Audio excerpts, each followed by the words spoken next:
Hello, dear friends. I'm Coach Sandra, your Truth Mindset Strategist, and I want to welcome you to today's special episode. If you're a woman navigating caregiving, loss, or just holding space for others while trying to hold it together yourself, this conversation is for you. Today, I have the joy of introducing you to Emily Rees, the Joyfilled Caregiving Coach. Emily is the joy-filled family caregiving coach who loves to draw out the treasures in caregivers. So they embrace their assignment with the joy from a faith-based perspective. She's an occupational therapist by training, speaks fluent Spanish, and majors in connecting with people and having fun. She lives in the country in Massachusetts, has 4 grown children, and enjoys nature, gardening, bicycling, and travel. Emily is a compassionate guide for family caregivers, helping them walk through stress, grief, and daily demands with strength and joy. You're going to be so blessed by her story and her wisdom today. So, Emily, would you take a moment to just introduce yourself and tell us a little bit about your heart and your journey into this caregiver coaching path? Oh my goodness, thank you for that beautiful intro, Coach Sandra. I love to draw the treasure out of people that I believe is innate in them already. Mm, And so much of it has to do with recognition and stopping to ponder and connecting. It's just so easy in this life, in whatever circumstance you find yourself, to be backpedal into isolation. And mm, so I'm all about, I consider myself kind of a hub in the wheel to connect people together, to mm, draw the treasures out of them, and that they in turn can connect with other people and help those people with their treasures that they have inside. It's mhm, been a life journey in different ways, but right now I'm focusing on the family caregiver mhm. coaching. Yeah. And I know with my background in healthcare and your background in healthcare, obviously caregiving is kind of in our blood, right? But it's not always for everyone. And that isolation part that you just mentioned, I think that's huge because I've talked to a lot of women who do say, I just feel so alone, right? Even though they're not. I mean, the family is there, they have their life going on, maybe they're going to work and doing the things, but they really do feel isolated. Mm. And many caregivers just feel completely overwhelmed. So, what are some things you incorporate into your program to help caregivers just sort of offload that stress, especially in the daily routines? Yes, that is such an important aspect of the caregiving. I find, well, first of all, caregivers will say, I don't have time to care for myself, Hmm. which I then counter with, you don't have time not to care for yourself. Because if you don't, you are going to internalize the stress. You're going to feel it down to a cellular level. We are just so complexly made as human beings, and we process things differently, in a totally individual way, and because each one of us is different and unique, and yet we all have those bombardments of stressors. Some of them are Hmm. induced internally and some externally. So a lot of the offloading of the stress has to do with, I guide them through perspective shift. First of all, it's taking ownership of the beautiful territory, this precious real estate between your ears and your eye gates, and being Hmm. able to take your thoughts captive. And I say, to the obedience of Christ. So much of it starts in the thought, starts in the mind. So I work in that regard, and also work with people, just with perspective shifts, setting up boundaries. Sometimes those boundaries have to do with setting boundaries up against yourself. Yeah, yeah. Yeah, the things that you allow to mull, and I say go around Robin's barn again and again. We have only so many hours in the day, and Mhm. it's really time for people to recognize that they have choices. A lot of it has to do with making choices and being strategic about the choices you make when it comes to Mhm. stress.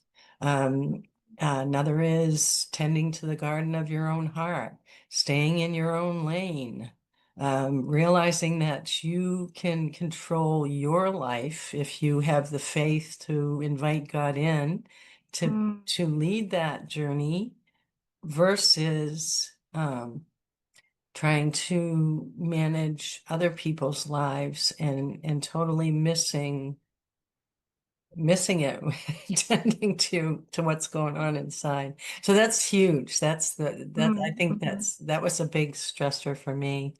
That I was Anyway, we can talk about that. So, why do you think so many women feel guilty for resting or asking for help? One of the things I recognize, in having worked with lots of caregivers and families over the years, as an occupational therapist, as a coach, that there are so many expectations that the world places on us, that we place on ourselves from our growing up, our childhood years, our career, what have you. So you have that measuring stick in front of Mhm. you, and you think, I've got to come up to, I've got to meet the markers or what have you. And with caregiving, I say there's probably not much more that is unpredictable than that type of journey. Yeah, yeah. You have no control over the how your loved one's going to respond, how things are going to play out, how your family's going to react, and so on. So just, getting back to that question, about why people feel guilty. I think it's just that they set up this standard that is um, it's really a false. I want to say it's kind of a mirage. Um, Yeah, that's a great word. Yeah. I say mindset is obviously what I focus on, and it's what starts everything. You know, can't really get anything else going right if you don't have your mindset in the right place first. And one of the things that I talk about is having a lie locked life, those lies that we have incorporated into our beliefs. And then we start trying to get our life, to work around those lies instead of standing on God's truth and having that as our foundation. So that makes perfect sense to me. So let's talk just a minute about grief and loss. Caregiving often involves anticipatory grief, ambiguous loss, the mourning of the life that you once knew. So, what's something that you offer to help folks just deal with grief in a healthy, Christ centered way? Love that question. One thing, just before I kind of touch on grief more, for me, I think one of the biggest places of grieving for me was to see my very capable powerhouse mother who was able to juggle many, many balls and so on, become this frail, needy person who just did not have it all together. And I didn't realize actually until, I'm still learning about how, my reactions and how I treated my mom. I ended up and things also going on personally in my life. So I felt that grieving was so pervasive in my heart, soul, thinking, and I wasn't even sure how to address it, Coach Sandra. But what I do realize is that ended up as a coping mechanism to have more control. So I'm a sort of take the bull by the horns person anyway, my personality. Mm, And yet that flip to a more pervasive control, like trying to get my mother to do what I knew was best for her. mhm, She was not in that place she was in a process of actually letting go and getting prepared to meet her maker. yeah, I yeah, didn't embrace that. So mhm, that was one piece with the control was really a stumbling block for me to go through that grieving process. So I mhm, think all the more I would love for caregivers to really address that issue, that area of grief. And one thing about grief is that it is an individual journey, that mhm, everybody processes grief differently. And also I love this quote by Spark of Life. It's a grief, faith-based, Christian-based grieving program. It says you don't get over grief, you carry it differently. So I mhm, think it's freeing to know that you don't get over it, yet it does have a time, it should have a time stamp on it in terms of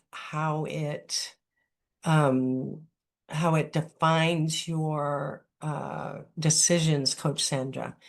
mhm, Because if you rush through the grief, it's going to show up in other areas of your life in an perhaps unhealthy way. And I want to mhm, just point out, like, Jesus was all about walking with people in their mourning, in their mhm, weeping. mhm. What I wanted to point out is he never minimized pain. It says Yeah. in John, it's in the Gospel of John 11. He wept at Lazarus's grave, at the Mhm, tomb. mhm, mhm. Even though he knew that resurrection was coming.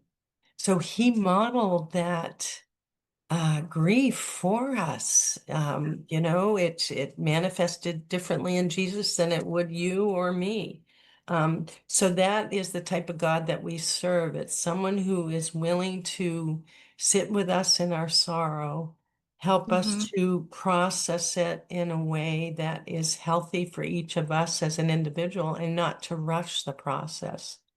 So Yeah. grief is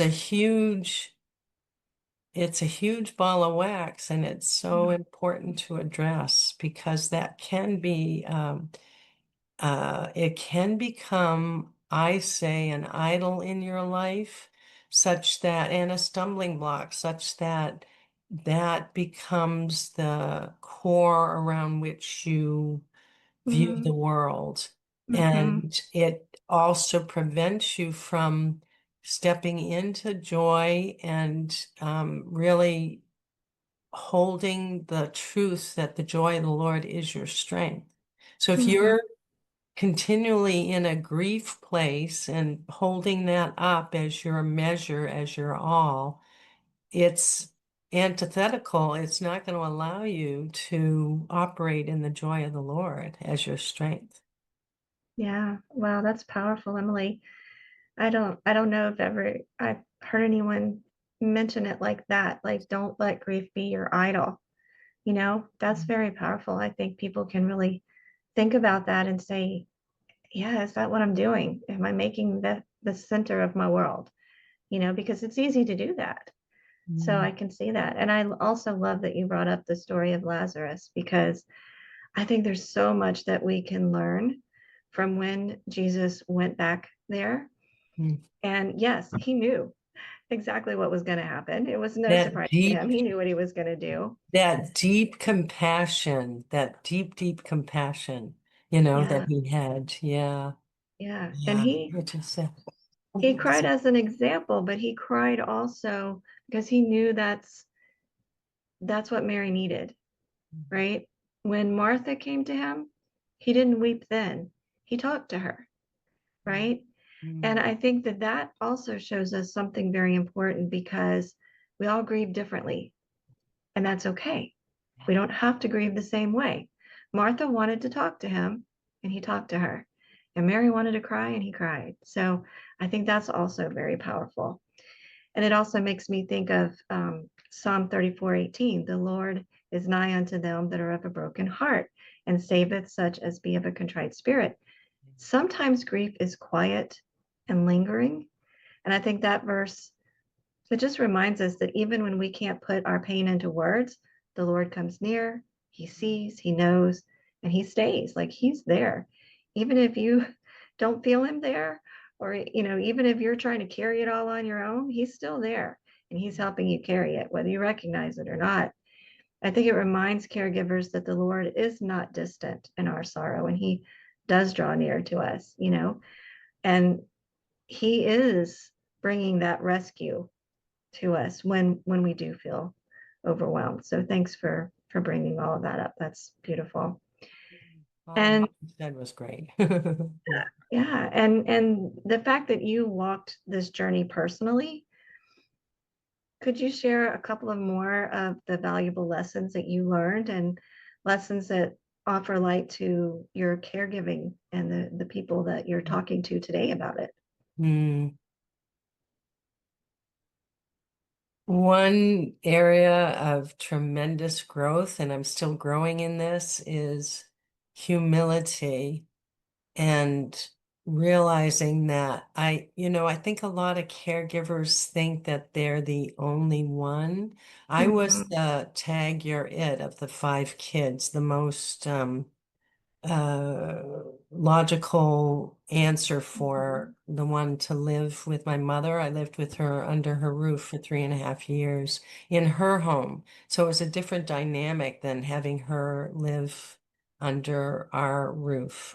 mhm, And so much. I had a lot of personal pain going on also apart from that with my mom and my marriage unraveling and so on and all the implications of that and during COVID and the isolation and the cutting off of from some family members because of disagreements and all that, just there's just so much just craziness that was going on at the time.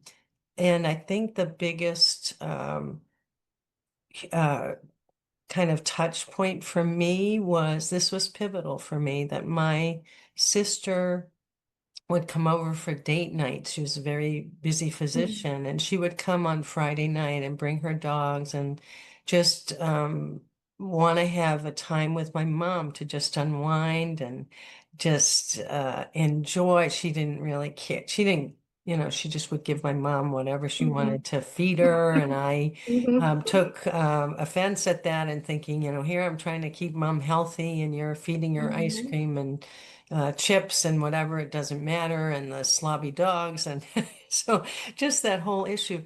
But she helped me realize that that was a precious moment for my mother in her journey. And it was mhm, also precious for my sister to connect with my mother. That's what my mother needed, was to have yeah. that different uh, relationship going on with my sister. So who was I to control that or try to prevent that from happening?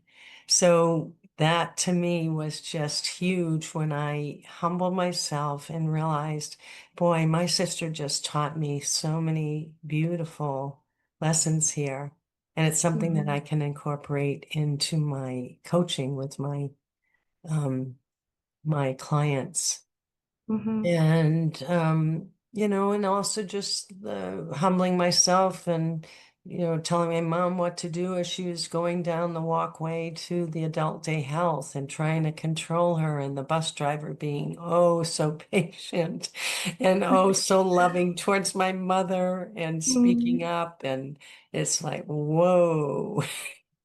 Does that control serve me? No, it doesn't. mhm, So, I think that's a lot of it. And you touched on the lies and the swirl, Mm-hmm. those vain imaginations that we often carry between in our brain. Do they, first of all, are they true? Do they serve us? You can ask a whole bunch Mm-hmm. of questions, but Yeah. Yeah. so I think that's being vulnerable. So also in my coaching, I'm realizing it's a two-way street. I'm guiding my clients, and yet there's so much richness. I touched on drawing the treasure out of each Mm-hmm. Mm-hmm. person. And if I'm open and receptive to that, I think it really glorifies the Lord because it's a connection. We all have treasure inside us. So Mm. it should be a journey where it's a give and take. I'm not just telling the caregiver what to do or my Right. clients.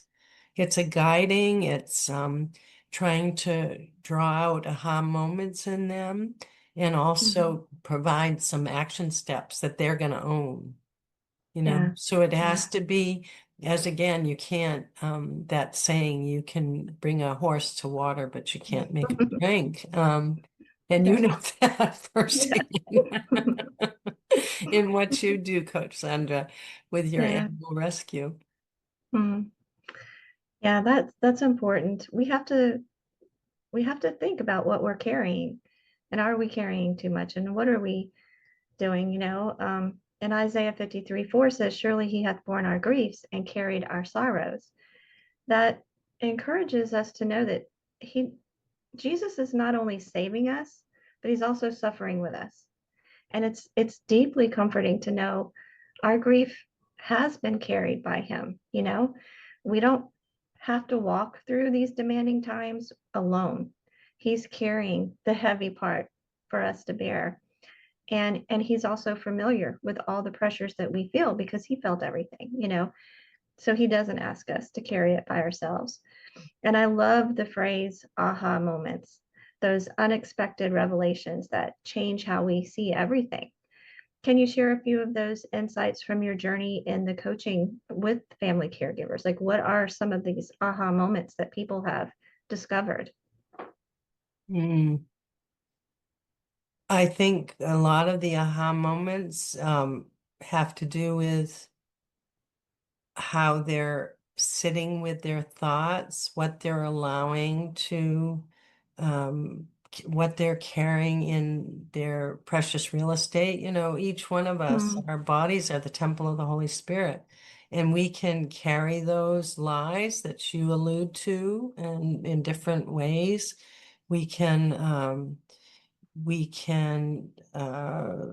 manifest in ways that don't serve us. And I think the aha moments it's digging deeper to get to some of the roots of what is preventing and blocking these caregivers from mm, stepping into joy. Because it's a life journey, and mhm, yet you can get a lot done in even a 90-day um, structure to mhm, identify and recognize some of these tools. So that's mhm, been an aha journey for me, is realizing, everybody's different, but looking kind of looking inside. It's an inside out job is what mhm, another mhm, aha moment for caregivers. And I actually did guide someone recently to go to through some inner healing because, and she may end up continuing back with me, but I think mhm, it's very important to address some of those issues first, which frees you up to then grab hold of some of these strategies and carry them forward. mhm, But you can keep developing the same patterns. And that's another aha moment, that sometimes those patterns are just you're repeating the same patterns because there's something even deeper that needs right. to be dealt with in the garden of your own heart. Mm-hmm. Mm-hmm. Mm. And you, When yeah, we've talked I, about that, about, yeah, oh, I'm yeah. sorry, about the seed must die Mm-hmm. before it Absolutely. can, germinate and sprout. Yeah, absolutely. That wheat has to fall on the ground and die for another one to grow. Yeah, absolutely. And it only dies when it cracks through that hard shell on the outside, right? So that's what we have to do.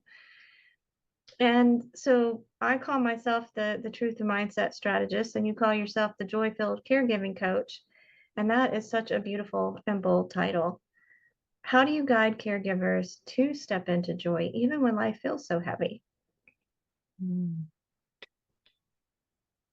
I have deep faith in Christian faith, and even if someone does not, for them first and foremost to stop and take time to ponder and to make that the first priority, because if they do not fill up their cup, they're gonna end up operating from empty, on empty fumes.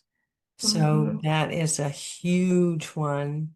And to make you a priority, to schedule in your care. So it's connecting with God first, and then having a regular routine, whatever works for the person. You don't say, okay, like after the first of the year, you're going to go to the gym, and I'm going to, for Yeah, an hour a day, do this. yeah. How many days does it take for that to flop? You. About 10 days. For me, how many minutes? But choose something that is doable for you. You Mm, are the one, you're the operator, you're the one that is the manager hopefully the manager of your life. And if you're not, then it ain't gonna happen. All mm-hmm, these things. So it's connecting with God first, setting aside that self-care time, and then also it could mean boundary setting in different ways. It can mean connecting with things that really make you tick, look mm, into your love language. I call nature a love language. That's not how it mm, was meant in the actual book about your yeah. five love languages, but that's a big area of how I connect with God is through nature. So it's Mm. recognizing that what sparks you, what is your joie de vivre. I don't speak French, but it's like your battery cell. Your battery Yeah, cell. Yeah. yeah, So those are some of the strategies. There's more. yeah. And so it's kind of drawing a picture for me of what joy looks like practically in a caregiver's life. Because we say joy-filled caregiving, and you're like, oh, I'm so tired and I'm so overwhelmed and it's so heavy. Where's the joy? But all of those things you just talked about, you know, there is joy in that. And we do have to step into it. And that is such a beautiful and needed offering, Emily. And I also know you have a free resource to bless caregivers who may not know where to begin. Could you tell us about the ebook you're going to be gifting and how it can encourage those starting their journey? Yes, it's 5 keys um, to embrace your assignment. I actually don't remember the exact name of it now, just because it's had That's different okay. iterations, but Mhm, they're basically 5 keys to offload stress and step into joy. So it just lays out 5 areas where you can uh, decide to implement to step into joy. And mhm. it hopefully it's food for thought for the person to then kind of, what do I want to say, fold in this. Mm-hmm. Mm-hmm. With habit, developing habits, you link things together. Mm-hmm. And or you chain habits. So in other words, if as you brush your teeth every day, add something else that is a simple. Again, I Mm-hmm. like to go with simplicity because Yeah. odds are that if it becomes too complex, it's not gonna be carried Mm-hmm. over. Yeah, So that's a free download, and they can download that and connect with me in that way. that's good. Thank you for sharing that with us. And I will have a link to that in the description for the video. So Revelation 21:4 just says, and God shall wipe away all their tears from their eyes, and there shall be no more death or sorrow or crying or any more just pain. The former things will be passed away. And I think that offers us an eternal hope. And I think caregivers need to be reminded that this life, with any pain and any loss, it's not the end of the story. We're gonna still have a whole new lifetime with our family that we've been caring for, in a whole different, new, totally unique and special way. So that's something that we can look forward to. So Emily, Yeah, thank you.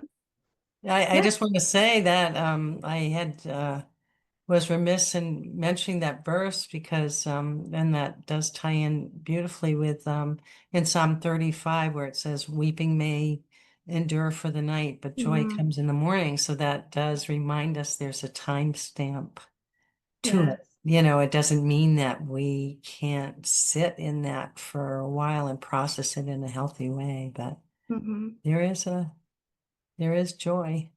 Yeah. We will never go back to the life that we had. It will never be exactly the same, but we will go to a new life and find new ways to find joy and find new ways to find who we are in that next season. And so we have to look forward to that, even when we can't see it at the time.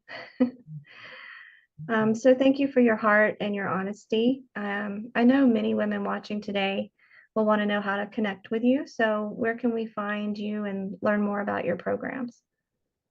I'm on Facebook and also so they can connect with me on Facebook and uh, through private messages and also on my website.